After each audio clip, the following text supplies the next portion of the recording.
SG Consultancy Services. Study MBBS in Russia, Philippines, Uzbekistan.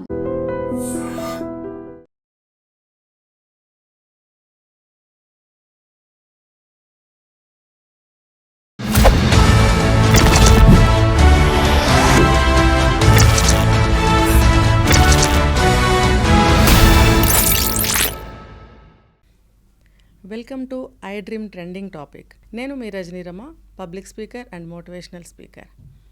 ఈరోజు మరొక trending టాపిక్తో మేము ముందుకు వచ్చాను. ఇప్పుడు అందరికీ తెలిసిందే, మంగ్లీ సింగర్ మంగ్లీ అంటే ఇష్టం లేని వాళ్ళు ఎవరు ఉండరు. నాకైతే చాలా ఇష్టం. రాములో రాములో సాంగ్, ఆమె తీసిన రాగం అనేది అసలు చాలా బాగుంటుంది. అది ఆమె ఏ పాట పాడినా కూడా అందరూ కూడా ఫిదా అయిపోతూ ఉంటారు కదా.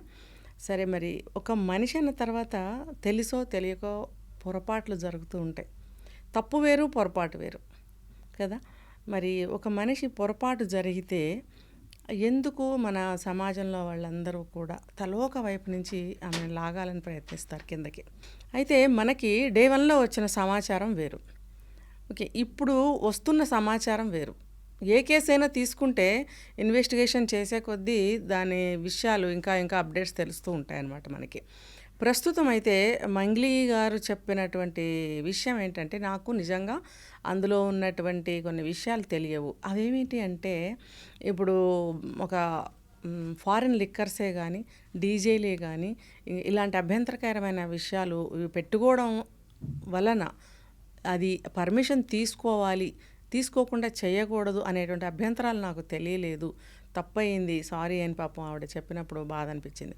ఎందుకనంటే ఎంత ఒక స్థాయికి వెళ్ళినా అమ్మాయిలకి అనేది కొన్ని విషయాల్లో ఎక్కడో పొరపాట్లు జరుగుతూ ఉంటాయి.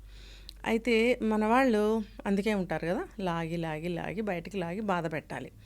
అయితే ఇక్కడ తెలిసి చేసినా తెలియక చేసినా కొన్ని విషయాలు ఎలా ఉంటాయంటే, అఫ్కోర్స్ ఒక్కొక్క రీజనల్ కల్చర్స్ వేరే ఉంటాయి. అంటే ప్రాంతీయపు ఆచార వ్యవహారాలు, అలవాట్లు అవన్నీ వేరుగా ఉంటుంటాయి. ఇప్పుడు ఒక్కొక్క వైపు మరి మందు తాగడం అనేది ఒక హ్యాబిట్గా ఉంటుంది. సో వాళ్ళకి పిల్లలు పెద్దలు అందరి ముందు కూడా మందు అరేంజ్ చేయటం అనేది అది వాళ్ళ కల్చర్ కింద వాళ్ళు భావిస్తారు. అయితే అన్ని ప్రాంతాల వాళ్ళు అది ఒప్పుకోకపోవచ్చు. పిల్లలు పాడైపోరా అంటే అది వాళ్ళ కల్చర్ అయినప్పుడు చిన్నప్పటి నుంచి అవి చూస్తూ పెరుగుతూ ఉంటారు. అవి వాళ్ళకి ఒక అంటే చిన్న వయసులో వాళ్ళకి అలవాటు చేయరు. బట్ ఆ కల్చర్ని చూస్తూ పెరిగి సర్టెన్ ఏజ్ వచ్చిన తర్వాత వాళ్ళు కూడా ఆ కల్చర్కి అలవాటు పడాలి అన్నట్టుగా కూడా వాళ్ళ కల్చర్స్ అనేవి ఉంటూ ఉంటాయి. ఏది ఏమైనా కల్చర్ అనుకున్నా కాకపోయినా హెల్త్ వైజ్గా అది అందరికీ కూడా హానికరం అనేది తెలుసుకోవాలి. ఇంకొకటి, పిల్లలకి కల్చర్ ఏదైనా సరే, ఒకటి ఇదని కాదు, ఎటువంటి కల్చర్ అయినా అలవాటు చేయాలి అని అనుకుంటే ఇలాంటివి ముఖ్యంగా చిన్న వయసులో అలవాటు చేయాల్సిన అవసరం లేదు. వాళ్ళకి ఒక ఏజ్ వచ్చిన తర్వాతే ఆ కల్చర్లోకి తీసుకెళ్ళటం అనేది మంచి పద్ధతి. అయితే ఇక్కడ ఫ్యామిలీస్కి మనము అరేంజ్ చేసుకుంటున్నాం కదా పార్టీ అని అన్నప్పుడు ఫ్యామిలీస్ వస్తారు, మరి వాళ్ళ పిల్లలు ఉంటారు. మరి అది తెలిసినప్పుడు ఇటువంటివి పెట్టుకోకూడదని కూడా తెలియాలి. పెద్దవాళ్ళైనా ఉంటారు, వాళ్ళైనా చెప్పచ్చు. తర్వాత అంటే ఒక్కొక్కళ్ళు ఏంటంటే, మేము హైఫైస్ కదా, మేము ఇంత హై స్థాయిలో ఉన్నాం కాబట్టి మాకు ఇలాంటివి ఒక ఫ్యాషను, ఒక స్టైలు, మా హోదాకి ఏమంటారు సరిపడా ఉన్నటువంటి అలవాట్లు అనుకోండి, ఆ హోదాకి చిహ్నం అనుకోండి. ఇలాంటి అలవాట్లు ఏదంటే భారీ ఎత్తుల్లో ఫంక్షన్స్ చేసుకోవడము, ఇలా లిక్కర్స్ అని చెప్పి అదని ఇదని ఇంకా ఎటు జెడ్ వాళ్ళు అందులో అరేంజ్మెంట్స్ చేసుకుంటారు. అయితే అది ఎంతవరకు మనకి అవసరము, ఎంతవరకు అది మంచి, ఎంతవరకు పక్కవాడికి అది ఇబ్బంది కలుగుతుంది. ఇప్పుడు చూడండి, అది ఊరు చివరు ఉన్నటువంటి రిసార్ట్స్ అయినా కూడా ఆ చుట్టుపక్కల ప్రాంతాల్లో అర్ధరాత్రి పూట ఎంత సౌండ్స్ వస్తాయి కదా. అట్లీస్ట్ ఇదైనా తెలిసి ఉండాల్సింది. అంటే రూల్స్, పర్మిషన్స్ తీసుకోవాలని తెలియకపోవచ్చు, కానీ మన సౌండ్ వల్ల పక్క వాళ్ళు డిస్టర్బ్ అవుతారనే అట్లీస్ట్ చిన్న విషయం తెలిసి ఉండాల్సింది. ఇంకొకటి ఏంటంటే, అక్కడ గంజాయి పట్టుబడము, లేకపోతే డ్రగ్స్ తీసుకున్నారు అని ఒక పోలీసు వాళ్ళు టెస్టులు చేసినప్పుడు బయటపడింది అని అనటము అని అంటే, ఇప్పుడు చూడండి చాలామంది ఫ్యాషన్గా తీసుకుంటారు చాలా విషయాలు. ఇప్పుడు మేము ఆ ఫంక్షన్కి వెళ్తున్నాం కాబట్టి మా యొక్క స్టైల్, మా బ్రాండ్ చూపించాలి అని అనుకుంటారు కొంతమంది. ఇప్పుడు నవేడేస్ రేవ్ పార్టీస్ వచ్చేసాయి. రేవ్ పార్టీ అంటేనే అందులో అన్నీ ఉంటాయి. అందులో వెళ్ళే వాళ్ళందరూ అలాంటి కేటగిరీకి చెందిన వాళ్ళే ఉంటారు. సో మిగతా వాళ్ళు అలా వచ్చారు అని అందులో ఉన్నవాళ్ళు అనుకోరు. వచ్చిన వాళ్ళు అందులో ఉన్న వాళ్ళు ఇలా ఉన్నారేంటి అని అనుకోరు. అందరూ ఒకటే కేటగిరీ కాబట్టి అందరూ అలా తీసుకుంటూ అందరూ ఆ కల్చర్కి అలవాటు పడి అలా ఉంటుంటారు. సో అందులో ఉన్న వాళ్ళకి ఏమి అనిపించదు. కానీ అది బయట సమాజానికి చుట్టుపక్కల ఉన్న వాళ్ళకి చాలా ఇబ్బందికరంగా ఉంటుంది. ఇప్పుడు వాళ్ళు ముందే తీసుకుని వచ్చారా, ఇక్కడికి తీసుకుని వచ్చిన తర్వాత వాళ్ళు తీసుకున్నారనేది మనకు తెలియదు. మన వీడియోస్లో చూసాము, అవేవో సిగరెట్స్, బీడీలు లాంటివి మనకి దొరికాయి. ఎందుకు ఉండాల్సి వచ్చింది మరి? అక్కడ వచ్చిన గెస్టులు తెచ్చుకుని బ్యాగ్స్లో పెట్టి రూమ్స్లో పెట్టుకుంటారా? అది మనకు తెలియదు.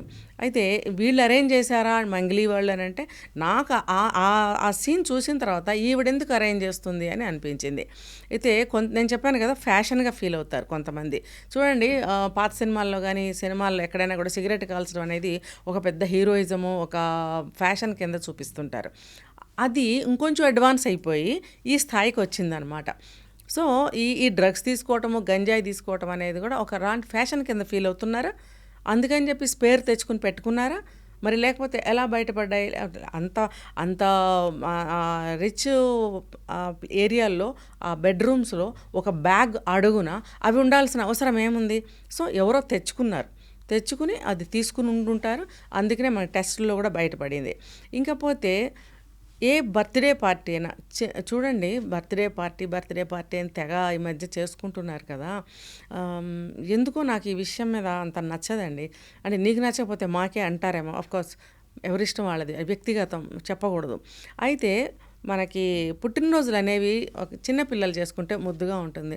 సరే, పెద్దవాళ్ళు కూడా వాళ్ళ స్థాయికి తగ్గట్టుగా, వాళ్ళ సర్కిల్కి తగ్గట్టుగా వాళ్ళు ఫ్యాషన్గా కానీ రిచ్గా కానీ చేసుకోవాలనుకుంటారు. ఇంకొకటి వాళ్ళకి బంధువులందరూ ఒక గ్యాదరింగ్ అప్పుడప్పుడు అవ్వాలి కదా. ఇప్పుడు మంగ్లీ కూడా వాళ్ళ ఫ్యామిలీ ఫ్రెండ్స్ని కానీ వాళ్ళ ఫ్యామిలీ మెంబర్స్ని కానీ దగ్గర వాళ్ళని తను పిలుచుకుంది. ఎక్కువ మినిమం మెంబర్స్నే పిలుచుకున్నారు ఆవిడ కూడా. సో ఏంటంటే ఇక్కడ చెప్పొచ్చేది, సరే మీ ఫ్యామిలీ సభ్యుల ఈ మధ్య తను కూడా చాలా విజయాలు సాధించింది. మేబీ బర్త్డేలు సరిగ్గా చేసుకోలేదేమో. ఓకే, ఒక అమ్మాయి సంతోషంగా ఏర్పాటు చేసింది, బాగుంది, ఎంజాయ్. అయితే ఇందులో తను తీసుకోవాల్సిన జాగ్రత్తలన్నీ తీసుకుని ఉండవలసింది. తర్వాత ముందుగానే వాళ్ళకి అటువంటి కర్టసీస్ ఉన్నాయో లేదో నాకు తెలీదు. ఇప్పుడు మనం ఒక పెళ్ళికి వెళ్తామండి, కొంతమంది ఏం చెప్తారు, మాకు గిఫ్ట్లు తీసుకోవటం ఇష్టం ఉండదండి, మీరు ఎవరు గిఫ్ట్లు తీసుకురాకండి అని చెప్తారు. తప్పేమీ లేదు అందులో, అందరూ తీసుకెళ్తారు. వాళ్ళకి ఏంటంటే గిఫ్ట్లు తీసుకోవడం అనేది ఇష్టం ఉండకపోవచ్చు, ముందుగానే చెప్తారు లేదా కార్డ్స్లో ప్రింట్ చేయిస్తారు.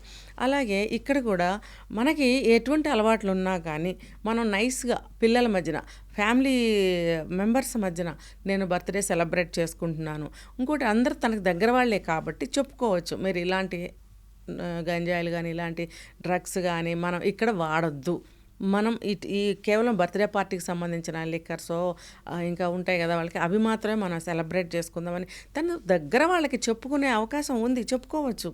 కానీ చెప్పాను కదా, వాళ్ళకి కల్చరు, ఒక రిచ్నెస్, అదొక ఫ్యాషను, అదొక స్టైలు, ఈ రకంగా ఇచ్చుకుంటే అసలు చాలా సాటిస్ఫై అవుతారనమాట.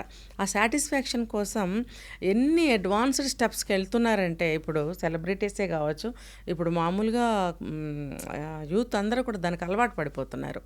ఎందుకు? అది మన కల్చర్ కాదు, మనకి హెల్త్ పాడవుతుంది, తర్వాత అది కొంచెం ఎక్స్పెన్సివ్ అయినా కూడా పెద్దవాళ్ళని చూసి వీళ్ళు కూడా అలవాటు చేసుకుంటున్నారు.